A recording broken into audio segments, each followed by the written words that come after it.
কিভাবে ফিরে আসবে সেখান থেকে? আল্লাহর কাছে ফিরে আসার একমাত্র দরজা এবং রাস্তা হলো তওবা। সেই তওবার নামেই আল্লাহ পাক এই সূরাটা নাজিল করেছেন। আর এই সূরারই 112 নম্বর আয়াত এটি, যার প্রথম নম্বরের কথাটাই হচ্ছে তওবা দিয়ে। সুবহানাল্লাহ বলে। তাহলে আমরা আমাদের জীবনের সর্বক্ষেত্রে গুনাহ থেকে মুক্ত হওয়ার জন্য, আল্লাহর সান্নিধ্যে গুনাহমুক্তভাবে আল্লাহর খাস বান্দা হয়ে আল্লাহর দরবারে উপস্থিত হওয়ার জন্য আমরা এই তওবাকে প্রায়োরিটি দিব সবার উপরে, ঠিক না? কারণ গুনাহমুক্ত হয়ে আল্লাহর দরবারে উপস্থিত হওয়ার একমাত্র রাস্তা এই তওবার আমল ব্যতীত দ্বিতীয় কোনো আমল নাই। দেখেন, আমরা যখন কেউ মুমূর্ষু অবস্থায় উপনীত হয়, আমাদের মধ্যে একটি প্রবণতা আছে, উলামা ইকরামদেরকে ডেকে তারপরে বাড়িতে নিয়ে যাওয়া হয়। কেন? তওবা করাতে হবে।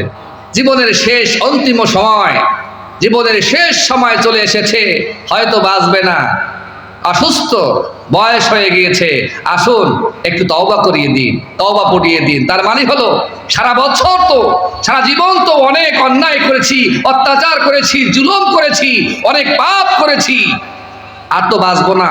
তাহলে আল্লাহর কাছে কি আমি গুনাহ নিয়ে যাব?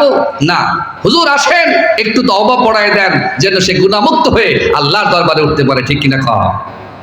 সুতরাং মৃত্যুর সময় তওবার রাস্তা খোলা আছে একেবারে কিয়ামত পর্যন্ত, কিন্তু একটি সময় তওবা গৃহীত হবে না, আর সেটি হলো যখন মানুষের মৃত্যুর একেবারেই দ্বার প্রান্তে চলে আসবে, যখন মানুষ মৃত্যুর একেবারেই নিকটে চলে আসবে, যখন তার মওত তার কণ্ঠনালীর দ্বারে চলে আসবে। এই সময় আপনি যতই শুদ্ধ করে তওবা পড়েন না কেন, যত বড় পীর সাহেব, যত বড় আলেম আপনাকে তওবা পড়াক না কেন, আপনার ওই তওবা আল্লাহর কাছে গৃহীত হবে না।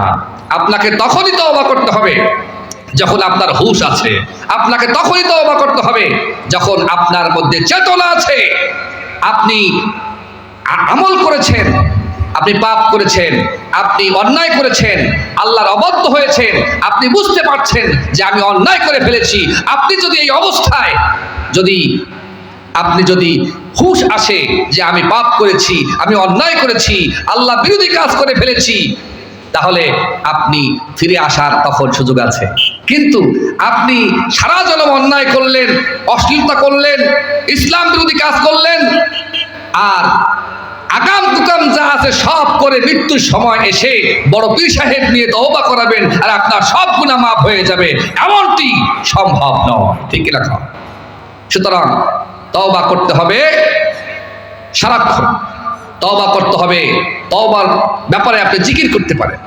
আপনি হাঁটতেছেন, বাজারে যাচ্ছেন, আপনি মনে মনে তওবা করতে থাকেন, আস্তাগফিরুল্লাহ, আস্তাগফিরুল্লাহ, আস্তাগফিরুল্লাহ। আপনি নামাজ শেষ করেছেন, আপনি নামাজের পরে দোয়া মাসনুনের পাশাপাশি আপনি জিকির করবেন, আস্তাগফিরুল্লাহ, আস্তাগফিরুল্লাহ, আস্তাগফিরুল্লাহ। আপনি হাঁটে যাচ্ছেন, বাজারে যাচ্ছেন, খেতে খামারে কাজ করছেন, যখনই আপনি ঘুমাতে গিয়েছেন, আপনার ঘুম আসতেছে না, আপনি মনে মনে তওবা করেন, আস্তাগফিরুল্লাহ, আস্তাগফিরুল্লাহ। এভাবে করে করে আপনি আল্লাহর একজন খাঁটি মুমিনের পূর্ণ তবকায় পৌঁছে যাবেন। আল্লাহু আকবার বলেন। সম্মানিত সুধী, এটি হলো দুনিয়া এবং আখিরাতের সফলতার প্রথম বৈশিষ্ট্য একজন মুমিনের। তাহলে আল্লাহর কাছ থেকে সফলতার সংজ্ঞায় প্রথম যে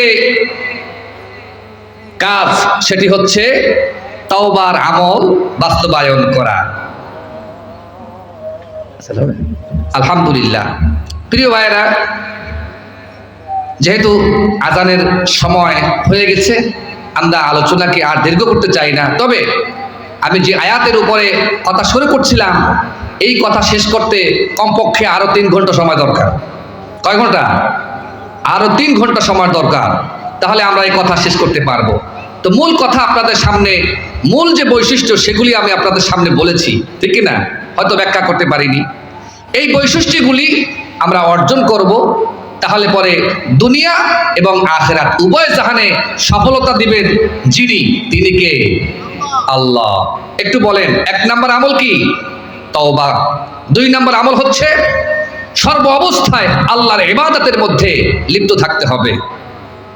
3 নম্বর হচ্ছে আল্লাহ যখন যেভাবেই রাখবেন সে অবস্থায় আমরা আল্লাহর প্রশংসা আদায়কারী হব, সবসময় কৃতজ্ঞশীল বান্দা হব। 4 নম্বর, রমজান মাস গেছে সেই জন্য আর রোজা নাই এমনটি না করে আল্লাহ রাসূলের শিখানো সুন্নাত আইয়ামে বীদের রোজা আছে, সোমবার এবং বৃহস্পতিবার রোজা আছে, আমরা মাসে এই রোজাগুলি রাখবো, ঠিক কিনা বলে? 4 নাম্বার হচ্ছে মানুষকে ভালো কাজে এবং ভালো পথে আহ্বান করব। কাউকে কোনো অন্যায় বা পাপের কাজ হতে দেখলে আমরা তাদেরকে বারণ করব, বাধা দিব এবং তাদেরকে আমরা নিষেধ করব। আর একটি বিষয়ে সাবধান থাকব, সেটি হলো আল্লাহ পাক যে সমস্ত সীমারেখা দিয়েছেন, আল্লাহ যে সমস্ত নির্দেশ দিয়েছেন, এই সীমারেখাগুলির বাইরে যাওয়ার চেষ্টা করব না, ওই সীমার মধ্যেই আমরা থাকব এবং আল্লাহ পাকের সেই সীমারেখাগুলি হেফাজত করার চেষ্টা করব। তবেই দুনিয়া এবং আখিরাতে আল্লাহর দেওয়া সংজ্ঞায় যারা সফল, তাদের কাতারে আমরা উন্নীত হতে পারবো। আল্লাহ পাক আমাদেরকে সে তৌফিক দান করুন, বলি আমিন। ওয়া মা আলাইনা ইল্লাল বালাগ। আসসালামু আলাইকুম ওয়া রাহমাতুল্লাহি।